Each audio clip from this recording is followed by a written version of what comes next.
This week in November is the World Health Organization World Antimicrobial Awareness Week. So locally in the GHA, we've had an internal campaign to increase awareness about the threat posed by antimicrobial resistance to our local GHA clinicians.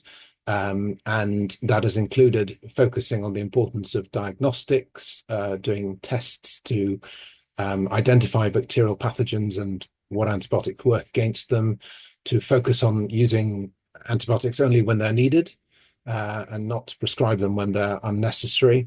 And also when prescribing an antibiotic to use the appropriate antibiotic as per our guidelines initially, and then tailoring it according to what the lab results are, what antibiotics the organism is susceptible to. And also then the other focuses are on making sure the antibiotic courses are of the right duration, and importantly, also looking at allergies, antibiotic allergies that patients may be labelled with to check that they are genuine. And how much of an issue is this in Gibraltar at the moment? I think in Gibraltar, we do face problems with antimicrobial resistant organisms. We deal with those. I deal with those as consultant microbiologist on a daily basis.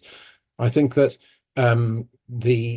the problems in other parts of the world are a lot worse, from colleagues who work in other areas where they're dealing with routinely with multi or extensively drug resistant organisms in daily practice. We are fortunately not in that situation in Gibraltar, and we are trying our best through these initiatives, to prevent getting into that situation. If you don't mind just explaining to us what else you're doing to sort of combat infections.